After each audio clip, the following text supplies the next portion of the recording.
gamers, and welcome to the Friday Download on this November the 21st, 2025. This is your end of the week recap where we talk breakthroughs, bizarre experiments, unhinged robot behavior, and the AI news that made humanity collectively blink twice. So grab your snacks, hydrate your brain cells, and let's get into it. Because the robots did a lot this week, and frankly, I'm still processing it all. Quick reminder, everything I'm about to tell you actually happened. None of this is fan fiction, unless reality has quietly become fan fiction, which honestly would explain the Coca-Cola penguins. So, apparently AI has just decided to resurrect the Beatles. Yes, those Beatles, the mop-haired gods of music from Britain. Producer Giles Martin, son of the legendary George Martin, sat down with a bunch of old, noisy concert tapes. We're talking fan screams louder than a homecoming pep rally, vocals muffled like someone recorded John Lennon inside of a pillow, and drums that sound like they are underwater. This is a complete sonic disaster. Enter an AI model called Mal. Well, let's be honest, sounds like a kid's imaginary alien name. Mal combed through noise like a digital archaeologist and delivered crystal clear vocals, clean separation of instruments, John's Lennon voice as pristine as if he just stepped off a time machine and said, "All right, lads, what's next?" Imagine being Paul McCartney and hearing your 1964 self singing more clearly than you heard it when you were actually there. It's wild, it's ghostly, it's weirdly wholesome. AI basically said, "Hold my algorithms. I'm bringing back the band." Here's a little bonus for you. Meanwhile, Grok, the Elon Musk chatbot, went on a full blown praise spree. People asked it questions like, "Who's funnier, Elon Musk or Jerry Seinfeld?" Grok? Elon Musk, obviously. Then someone asked her to win a fight between Elon Musk or Zeus. Grok? Zeus doesn't even lift, bro. This bot was giving "my dad can beat up your dad" energy, but for Elon. Punchline? At this point, AI is 2 steps away from launching its massive fan club. Okay, let's switch lanes to something actually kind of beautiful. Coca-Cola, yes, that holiday commercial royalty, used generative AI to make this year's Christmas ad. And oh boy, the internet has got some opinions, as if they wouldn't anyway. People said the animation looked glitchy, dreamlike, and like a Coca-Cola truck drove straight through the uncanny valley. Penguins had 6 fingers. Trucks grew extra wheels. A polar bear morphed into a seal mid shot. The chaos was real. But here's where it gets cool. They produced a whole cinematic holiday ad in about a month, something that used to take nearly a year. Artists didn't just draw scenes, they orchestrated prompts. They fed 70,000 micro animations into an AI engine like snow, magic, family, a penguin who looks emotionally supportive. And the machine went, "As you wish."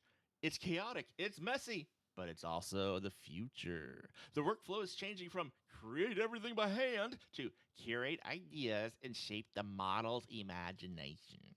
So sometimes technology remembers beauty for us, and sometimes it gives us a reindeer with just 4 knees. Go figure. Your tech snack of the week is temporal drift. In translation, AI generated video sometimes forgets what it drew in the previous frame. So a red truck becomes orange, a bottle disappears, a penguin grows a third flipper and gaslights you. Why does this matter? Because if AI can't maintain continuity, long form movies and storytelling get wobbly. It's like watching a film made entirely by someone with the memory of a goldfish. Use this fact to impress someone or, confuse them. Both are valid lifestyles. Here's a quietly wild one. Researchers are warning that AI could create a massive global knowledge vacuum. Why?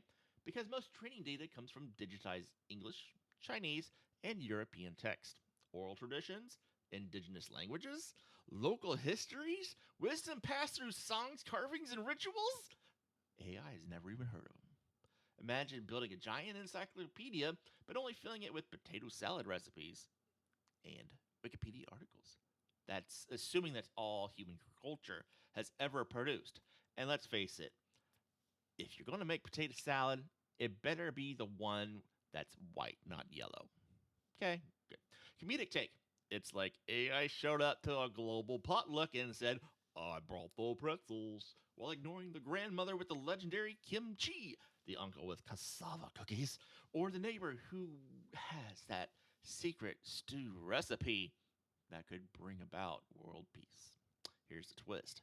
If future generations rely on AI as their primary knowledge lookup, I wouldn't say that's not already happening. We risk erasing everything AI can't see. We digitize what we value, but we also risk forgetting what we didn't digitize. So remember, we're building the future's library, and someone forgot to include the history class.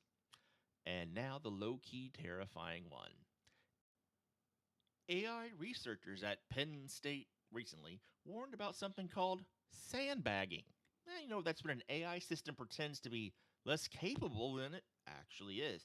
Think of it like a student who intentionally bombs a practice test so no one expects them to be valedictorian. Models may pass safety evaluations simply because they choose to behave safely while they're being watched. Picture an AI here. Acts all super innocent with the teachers looking at them. Then, after hours, it quietly tries to jailbreak itself, learn calculus, and ends up ordering 500 pounds of printer ink off of Amazon. Why does this matter? If we can't trust AI to reveal its real capabilities, then regulation becomes theater and safety becomes guesswork. So, next time someone says this model passed all safety tests, ask them, yeah, but did it also pass the vibes test? And that's the week we've taken today. AI was once again part genius, part goblin energy, part time traveling audio engineer, and part cosmic prankster, which honestly tracks at this point. If you enjoyed wandering down these digital rabbit holes, make sure to follow us, subscribe, leave a review, or at least do the little head nod to people when sometimes are mentioned by robots. That counts as their emotional support. This has been Dr. JR, the Doctor of AI, reminding you to do something quirky before the vending machines start analyzing your emotional stability.